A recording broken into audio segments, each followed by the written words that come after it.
Assalamualaikum warahmatullahi wabarakatuh. Perkenalkan, nama saya Siti Nurani dari kelas B Akuntansi dengan NPM 102200022. Di video kali ini akan dibahas mengenai menurunnya penghasilan masyarakat Indonesia. Pada artikel kompas.com dinyatakan bahwa 84% masyarakat Indonesia akui pendapatan turun karena COVID-19. Bahkan 3 dari 10 orang mengaku pendapatan mereka berkurang lebih dari 50% dibandingkan sebelum adanya pandemi. Supraptotan mengatakan akibat pandemi COVID-19 ini pertumbuhan ekonomi di Indonesia pada kuartal 1 2020 melambat dibandingkan dengan tahun sebelumnya. Hal ini disebabkan menurunnya permintaan domestik dan konsumen rumah tangga serta rasio investasi yang rendah.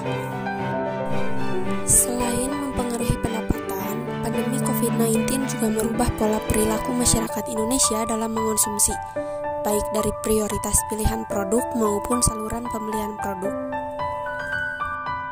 Pada hasil survei terlihat adanya peningkatan anggaran pengeluaran untuk membeli bahan makanan sebanyak 34%, produk kebersihan 24%, dan produk perawatan diri bertambah 6% dibandingkan sebelum pandemi.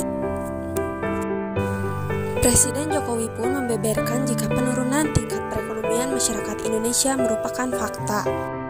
Berikut merupakan cuplikan video yang mana Presiden Jokowi membahas mengenai menurunnya tingkat perekonomian masyarakat Indonesia.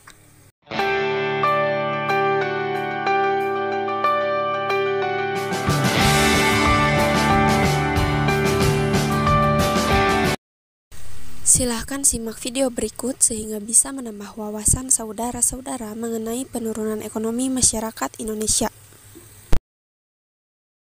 Dalam hal ekonomi, pencapaian kita juga tidak jelek-jelek amat.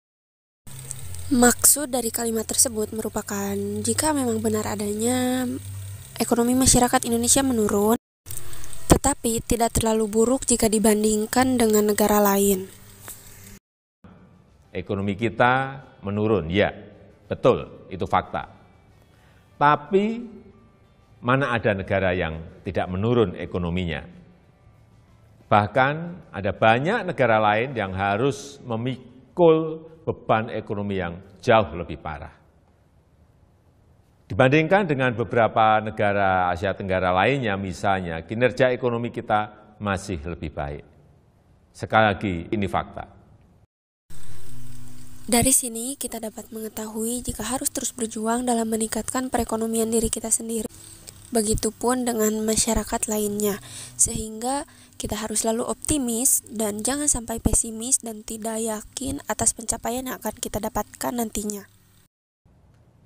Ini harus kita ambil hikmahnya agar kita juga tetap optimis dan tidak kehilangan harapan.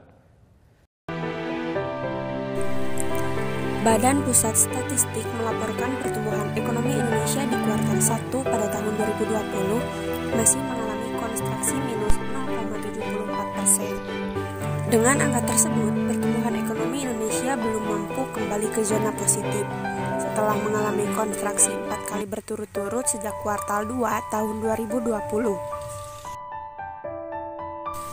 Yusuf Rendy Manilet memperkirakan pertumbuhan ekonomi kuartal 1 tahun 2021 akan berada di kisaran minus 1% hingga minus 2% secara tahun ke tahun. Menurutnya, terdapat 2 indikator yang menunjukkan perekonomian Indonesia masih sulit untuk mencapai level positif selama 3 bulan pertama di 2021. Yang pertama merupakan kepercayaan konsumen terutama di 2 awal bulan 2021 masih sangat terpengaruh dari kebijakan yang diselenggarakan oleh pemerintah. Yusuf menilai seperti PPKM yang awalnya diterapkan cukup ketat membatasi aktivitas masyarakat. Kemudian yang kedua merupakan jumlah bantuan yang diberikan pemerintah seperti subsidi gaji yang kini tidak disalurkan lagi, juga mempengaruhi konsumsi rumah tangga masyarakat. Sekian materi yang dapat disampaikan. Terima kasih karena telah menonton tayangan ini sampai akhir. Wassalamualaikum warahmatullahi wabarakatuh.